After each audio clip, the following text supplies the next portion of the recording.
আসসালামু আলাইকুম। আপনারা অনেকে কমেন্ট করেছেন এবং ইনবক্সে আমাকে মেসেজ দিয়েছেন যে আপনার ব্রয়লার মুরগিগুলো কই, এগুলো দেখতে চাই।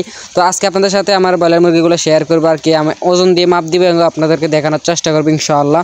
তো এই যে চলে আসলাম আমি আমার ব্রয়লারের ঘরে। তো এগুলোর বয়স হচ্ছে আজকে 25 দিন। তো দেখা যাক আজকে 25 দিনে কতটুকু ওজন হয়, আর আপনারা অবশ্যই কমেন্ট করে যান যে 25 দিন ওজন ঠিক আছে কিনা। তো এই যে একটা মাশাআল্লাহ উঠাইলাম, তো এটার ওজন হচ্ছে 1 কেজি 300 গ্রাম। মাশাআল্লাহ আমার মনে হয় যে ভালো হয়েছে। আমি একজনের কাছ থেকে পরামর্শ নিচ্ছি যে 25 দিন কতটুকু ওজন হওয়া উচিত, তো ওইটুকু ওজন হয়েছে আর কি। তো আলহামদুলিল্লাহ এটা হচ্ছে 1 কেজি 300 গ্রাম।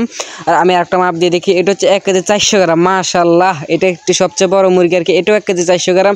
কয়েকটা আছে আর কি 1 কেজি 400 500 এরকম আর কি মুরগি আছে। সব একটু মাশাআল্লাহ বলেন, আর আপনারা অবশ্যই কমেন্ট করেন যায়েন যে মুরগির ওজনগুলো ঠিক আছে কিনা। তো আমার মনে হয় যে ঠিক আছে। আর আলহামদুলিল্লাহ আমার এই 270 পিস মুরগি কত বস্তা আদার খাইছে এবং কত টাকা লাভ হয় এবং লস হয় আপনাদেরকে বলার এবং বোঝানোর চেষ্টা করবো ইনশাআল্লাহ। তো আর 3-4 দিন পর আমি মুরগিগুলো সেল দিয়ে দেবো, কত করে সেল দিই তাও আপনাদের সাথে বলার চেষ্টা করবো ইনশাআল্লাহ। সবাই ভালো থাকেন, নিজের প্রতি খেয়াল রাখেন। আসসালামু আলাইকুম।